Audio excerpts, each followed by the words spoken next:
በቅስፈት ሲነካው በእጆቹና በፊቱ ላይ የነበሩት ጠባሳዎች በሂደት መዳን ይጀምራሉ። ምክንያቱም ልጁ ከሌላ ዓለም የተፈጠረ ሱፐርናቹራል ኃይል ያለው ፍጡር ነው። ውሃው አጠገቡ ካለ እርሱን መግደል የማይታሰብ ነው። ከነገሩ በፊት ግን ወጣቱ ለ18 ዓመት ኖርማል የሆነ የልጅነት ህይወት ነበረው። አንድ አጋጣሚ የአንድ የትምህርት ጉዞ ላይ በሙዚየም ሳያስበው አንድ ክስተት ይፈጠራል። በግድግዳው ላይ ተጽፎ የነበሩት ጥንታዊ ፊደላት በድንገት ተለዋወጡ። ተደናግጦ እያለ መምህሩ ከላይ ሆና እርሱን ለማጥቃት ትወረወራለች። ወዲያውኑ በሌላ አስፈሪ ፍጡርነት በመቀየር ጥቃት ታደርስበታለች። በጣም በፍርሃት ውስጥ እያለ የታሪክ መምህሩና ጓደኛው በፍጥነት ወደ ቦታው ይደርሳሉ። መምህሩ በአስፈሪ ቃላት አውሬውን ያባርረዋል። ፍጥረቱ በጥንታዊ ግሪክ ዘመን የሚያስፈራ አውሬ ነበረ።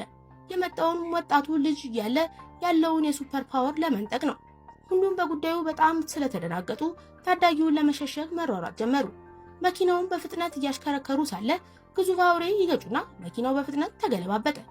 ወጣቱ ወደ ውጪ ሲመለከት ልዩ ፍጥሮች እያሳደዷቸው ስለነበር በቀጥታ መኪናውን ሰብረው ጥንታዊ ወደ ሆነው ዋሻ አመሩ።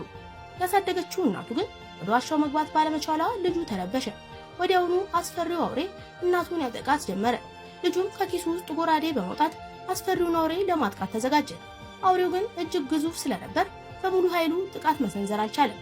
የሞቱን ጎራዴውን አንስቶ ተወርውሮ ልቡ ላይ ሰካበት። አውሬው አቅማቶ ሲወድቅ ወጣቱም እንዲሁ ጓደኛው እቅፍ ላይ ተዘረረ።